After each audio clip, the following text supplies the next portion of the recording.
Seguramente reconoces este sonido. Filmation fue sin lugar a dudas una de las casas productoras más icónicas de la década de los 70 y 80. Sus producciones han trascendido las épocas con personajes inolvidables como Los Centinelas, Blackstar, He-Man y Bravestar. Pero a pesar de su éxito, Filmation desapareció de manera abrupta. Hoy, en Retrocultura, conocerás la historia de este mítico estudio y de la traición que causó su inevitable final. ¿Quieres saber más? Pues no te despegues de tu asiento y acompáñame a ver la historia de Filmation. Mi nombre es Todelot y esto es Retrocultura. ¡Comenzamos!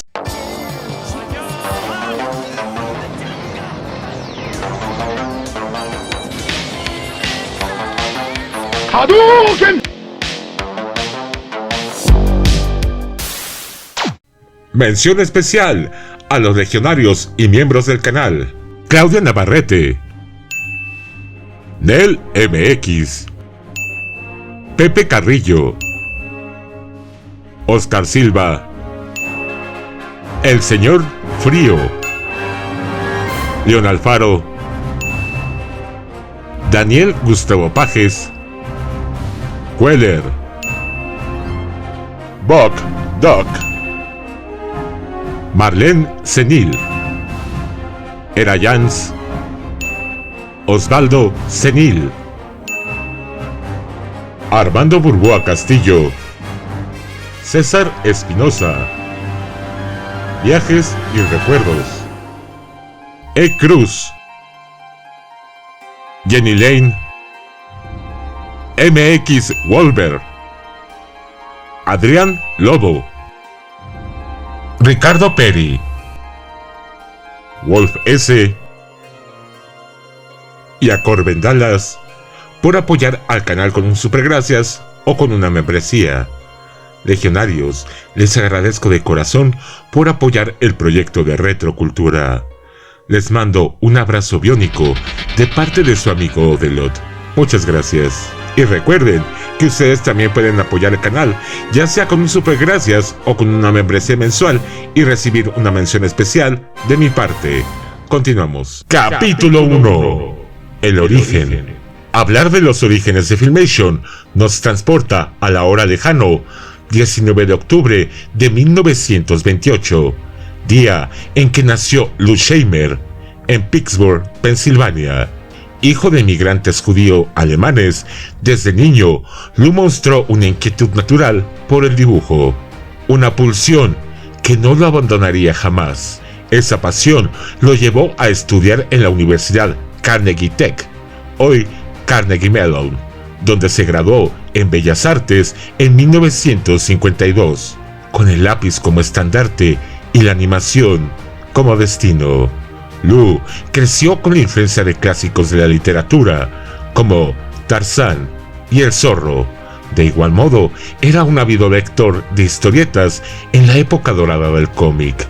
Este sello se volvería característico en sus futuras producciones, donde los héroes eran el arquetipo de los héroes de las historietas, y las protagonistas femeninas eran hermosas, con siluetas que recordaban la época dorada del cómic. A mediados de los años 50, Scheimer fue nombrado director de arte de Larry Harmon Pictures, donde trabajó en las versiones televisivas de Bozo y Popeye. Allí forjó una alianza creativa con Hal Sutherland, un antiguo animador de Disney, que más tarde se convertiría en su socio. Más adelante, cuando el estudio de Larry Harmon cerró sus puertas en 1961, ambos se refugiaron en una pequeña compañía llamada True Line, donde siguieron dibujando sueños en medio de la incertidumbre. Durante esa etapa, Ziff Production, una empresa japonesa con oficinas en Chicago, los contrató para producir una serie animada titulada Road Rocket. A la par, se comprometieron con la compañía Family Films para realizar La vida de Cristo, una serie de 10 cortometrajes animados basados en pasajes bíblicos. La adquisición de SIV por parte de Paramount Pictures permitió a True Line expandirse, y así se sumó al equipo Norm Prescott, un antiguo locutor de radio que pronto se convertiría en el tercer vértice de la alianza creativa que fundaría Filmation. Para 1962, Shamer, Sutherland y Prescott abandonaron True Line. Lou comenzó a trabajar de forma independiente en anuncios publicitarios, pero su visión era más ambiciosa. Quería fundar su propia casa productora de animación. En septiembre de ese año, junto a Sutherland y el abogado Ira Epstein, otro veterano de Harmon, decidió dar el salto. Pero había un obstáculo: no tenía el capital necesario. En un gesto que hoy parece mítico, Lou pidió prestado $5,000 a su suegra. Con ese dinero se instaló en una oficina de una sola habitación. Ahí, con más voluntad que recursos, nació Filmation. Su primera serie fue la futurista Rod Rocket, protagonizada por un niño viajero espacial enfrentando a torpes exploradores con acento ruso. La animación era tan limitada que en algunas escenas solo se movía la boca de los personajes, pero el alma estaba ahí. El nombre Filmation surgió como una ocurrencia de Lou. «Hacemos películas, pero animadas», dijo. Así unió las palabras film y animation, dando vida a una palabra que pronto se convertiría en sinónimo de fantasía, ética y resistencia creativa, naciendo una de las casas productoras más icónicas de la historia, aunque su verdadero ascenso aún estaba por escribirse. Capítulo 2. Los primeros pasos. La recién nacida Filmation centró su atención en un medio que comenzaba a dominar la imaginación colectiva: la televisión abierta. Durante los primeros años realizaron comerciales y proyectos para otras compañías, incluyendo un piloto fallido para una serie animada de los hermanos Marx. También intentaron desarrollar una serie original llamada Las aventuras de Stanley Southard, luego renombrada como Young and Doodle, pero nunca lograron venderla. El estudio estuvo al borde del cierre, pero entonces la fortuna tocó a la puerta. El editor de DC Comics, Mort Weisinger, contactó a Filmation para producir una serie animada de Superman. El primer episodio se estrenó el 10 de septiembre de 1966, marcando el inicio de una era dorada para Filmation. Le siguieron otras series de superhéroes de DC Comics y en 1968 el debut de la serie The Archie Show, que consolidó la presencia de Filmation en el imaginario juvenil. Ambas series catapultaron la popularidad del estudio durante los años 70. Filmation cosechó éxitos con títulos como Fat Albert and the Cosby Kids y Star Trek The Animated Series, por la cual Lou Shamer recibió un Emmy diurno a la mejor serie infantil. Era el reconocimiento oficial a una visión que había comenzado con un préstamo y una pasión por el dibujo. Durante los años 60 y 70, Filmation se posicionó como una de las favoritas del público infantil. Cada sábado, los niños esperaban con emoción las aventuras de sus personajes favoritos. Para competir con los gigantes como Hanna-Barbera, Lou y Prescott adoptaron la técnica de animación limitada, que permitía producir más contenido con menos recursos. Pero Filmation fue más allá, implementando la rotoscopía, una técnica que consistía en calcar fotograma por fotograma secuencias de acción real para lograr animaciones más fluidas y realistas. Originalmente se realizaba con un rotoscopio, un proyector que permitía trazar sobre el celuloide. Esta técnica fue utilizada en la serie de Tarzán, Lord of the Jungle, y se convirtió en una firma visual del estudio. Durante la década de los 70, Filmation produjo varias series exitosas como The New Adventures of Mighty Mouse and Hackle y The Brady Kids, al igual que la serie de acción real The Secrets of the Isis, junto con las aventuras de Superman y las nuevas aventuras de Gilligan.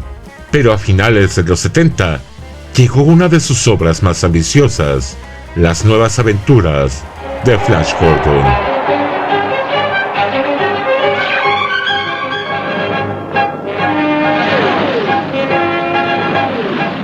Amo del espacio, el desalmado Ming. En un fantástico viaje hacia otros mundos donde nos esperan peligros y aventuras.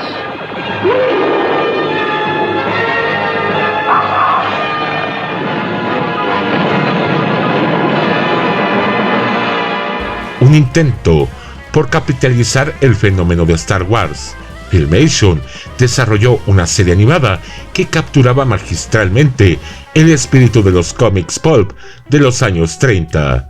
Fue una producción audaz, visualmente rica y narrativamente épica. Sin embargo, el verdadero éxito de Filmation llegaría más adelante, y su destino estaría ligado a una línea de juguetes. Capítulo 3. El poder de Filmation. A comienzos de los años 80, Filmation se encontraba en una posición privilegiada dentro del mercado televisivo.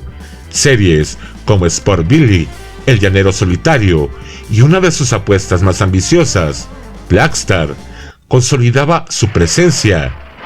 El astronauta John Blackstar, al caer en un abismo espacial devastado por unos duendes a quienes se une en su lucha por la libertad en contra del cruel Overlord, quien gobierna gracias al poder de la Estrella de la Tormenta. La Estrella de la Tormenta de la Estrella en sus manos, Blackstar, en compañía de sus aliados, se dispone a salvar al planeta Shiga. Y aquí está con ustedes Blackstar. Esta última narraba una odisea espacial protagonizada por John Blackstar, un astronauta que tras caer en el planeta Sagar se convierte en un guerrero místico. Esta serie introdujo un elemento que resonaría años después: la espada estelar, dividida en dos mitades. Una estaba en manos del héroe y la otra en poder del villano Overlord. Ese símbolo de dualidad anticipaba el mito que estaría por nacer. Mientras tanto, en los cuarteles de Mattel se gestaba una revolución. La compañía había dejado pasar la licencia de Star Wars y esa decisión pesaba como un titán dormido. Las jugueterías eran campos de batalla y Mattel necesitaba un nuevo campeón. Fue entonces cuando tres mentes visionarias, Roger Sweet, audaz en prototipos, Mark Taylor, artista que veía héroes en cada trazo, y Ted Mayer, arquitecto de mundos imposibles, encendieron la chispa que cambiaría la historia del juguete para siempre. De sus manos surgió He-Man, el guerrero destinado a blandir la fuerza del universo.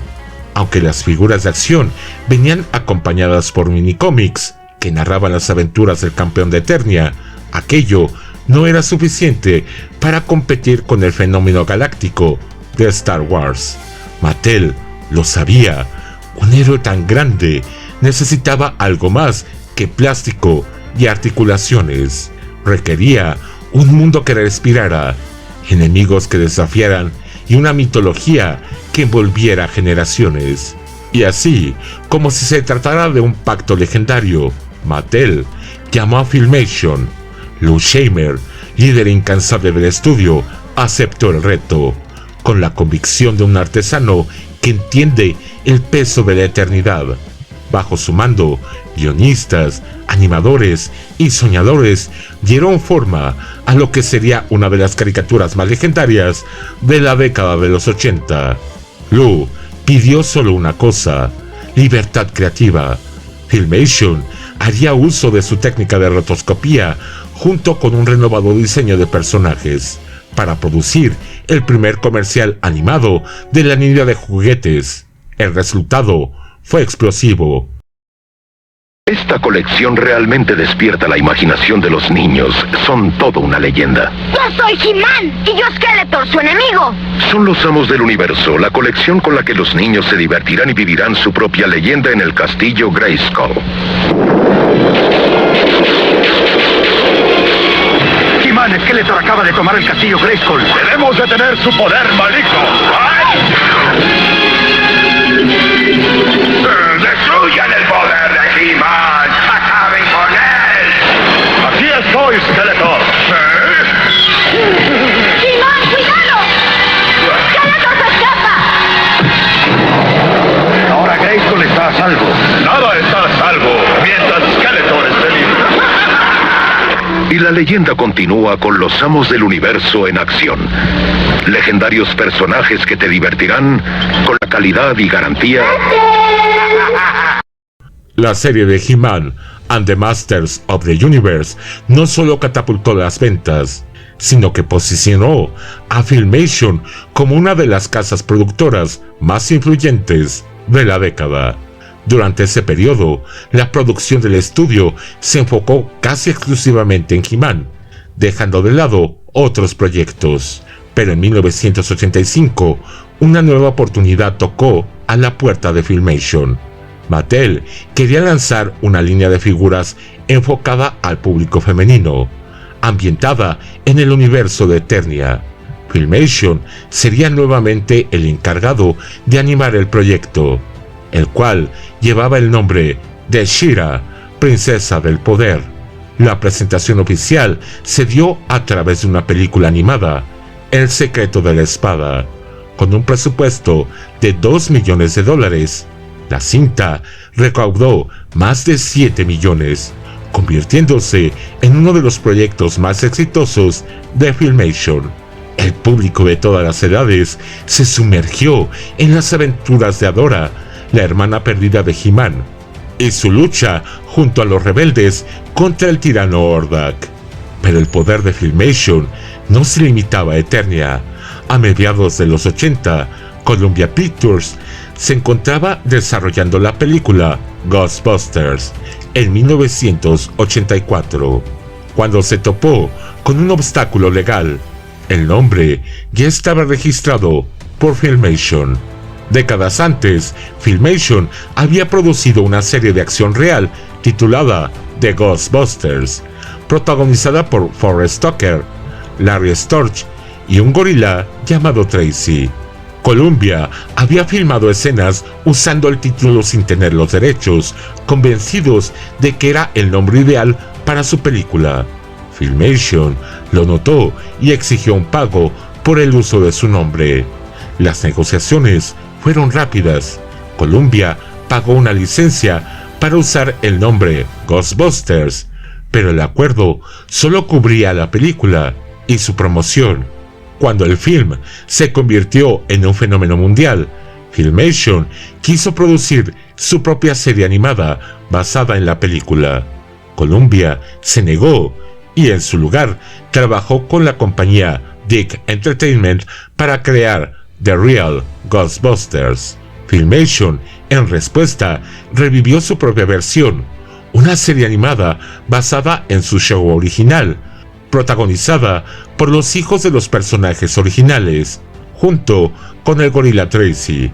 Por primera vez en la historia, dos series existían con el mismo nombre en la televisión, y Filmation estaba en su punto más alto. Para 1987, el estudio lanzaría su último gran proyecto, Bravestar.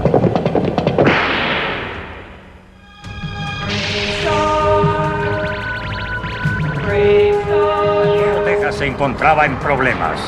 Los habitantes del lugar estaban oprimidos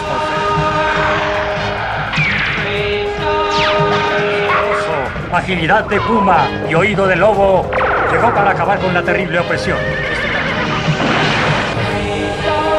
Bravestar. Una serie ambientada en el lejano planeta Nuevo Texas, donde el Marshal Bravestar defendía la justicia con poderes místicos, con la fuerza del oso, la velocidad del puma y la vista del halcón. Era una mezcla de western futurista y espiritualidad indígena, con una estética audaz y una narrativa que buscaba trascender.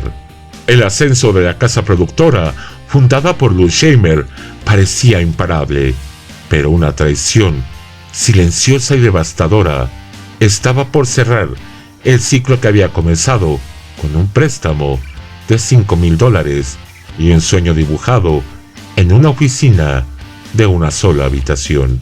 Capítulo 4.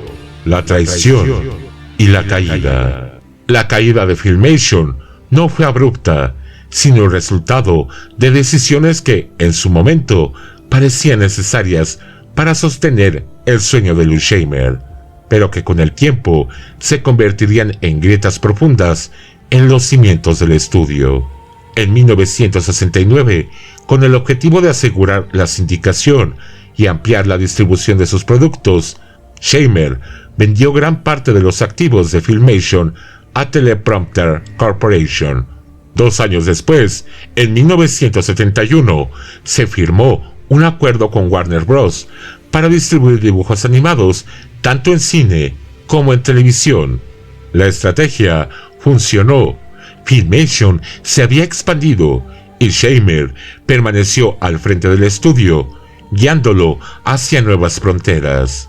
Durante esa etapa nacieron producciones como El secreto de Isis, la primera heroína de acción real en televisión, mucho antes que La Mujer Maravilla. También se lanzó Shazam, que compartía universo con Isis, y series animadas como Los Centinelas del Espacio, un grupo de superhéroes que competía directamente con los superamigos de Hanna-Barbera. Sin embargo, la venta de activos tuvo un costo interno. El papel de Norm Prescott, cofundador de Filmation, fue relegado a funciones administrativas. Las fricciones se intensificaron y en 1981 Prescott abandonó la empresa. Ese mismo año, Teleprompter fue adquirida por Westinghouse Electric Corporation, arrastrando consigo a Filmation. A pesar del éxito abrumador de He-Man y She-Ra, Westinghouse consideró que la producción de Filmation no era lo suficientemente rentable, y en 1989 vendió el estudio a Paravision International, un consorcio liderado por la empresa francesa L'Oréal. Pero antes de que la venta se concretara, Westinghouse ejecutó un golpe silencioso, cerrando el estudio de Filmation el 3 de febrero de 1989. El periódico Los Angeles Times cubrió el cierre, revelando los verdaderos motivos del intempestuoso cierre del estudio por parte de Westinghouse. Esto era debido a que se había promovido una ley que obligaba a las empresas de animación con más de 100 empleados a notificar del cierre con antelación a sus empleados.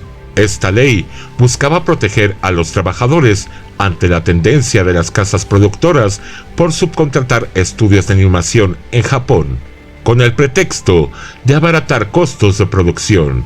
La práctica era común en estudios como Rankin Bass y Hanna-Barbera.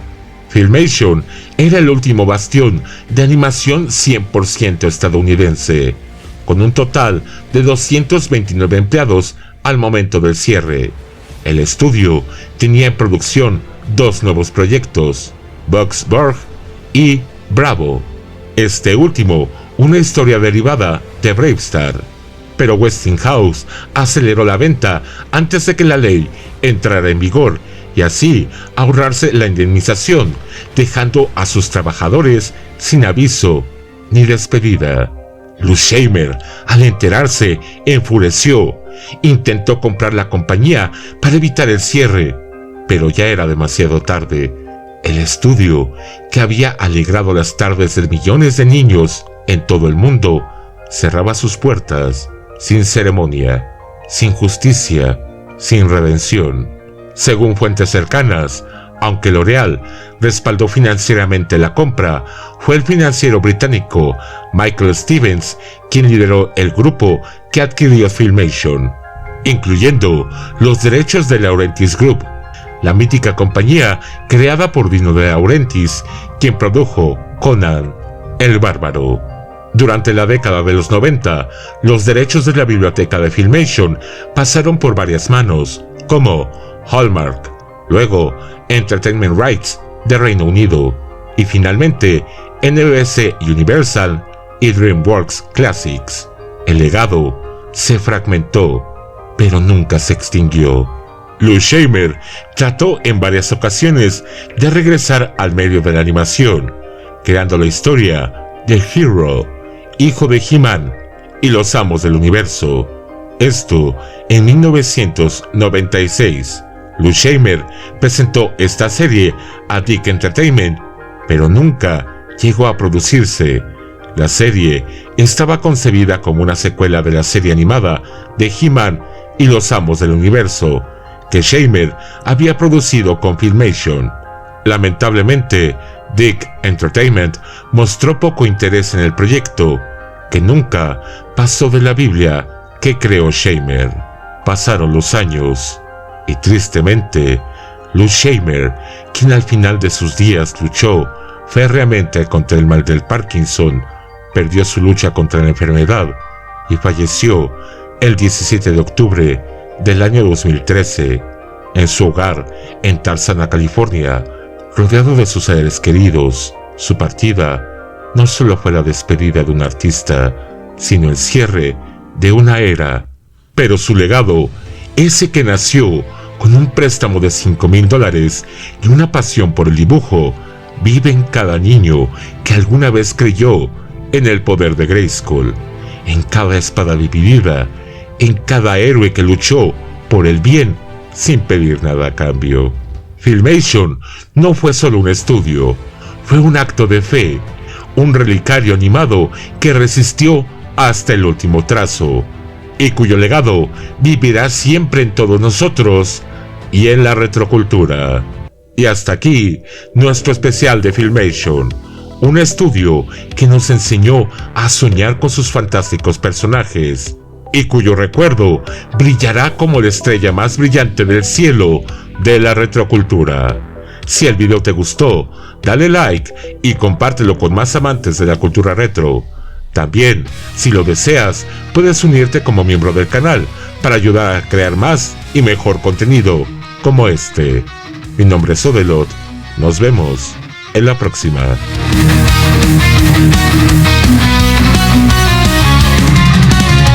Vuelve al pasado, ven a revivir las series, películas, las vas a sentir. Un mundo de recuerdos, vuelve a descubrir. En Retrocultura, la nostalgia es aquí. Retrocultura, siempre en tu memoria, reviviendo historias, haciendo euforia. Retrocultura, donde el ayer sonríe, la nostalgia vive, el tiempo no se olvida.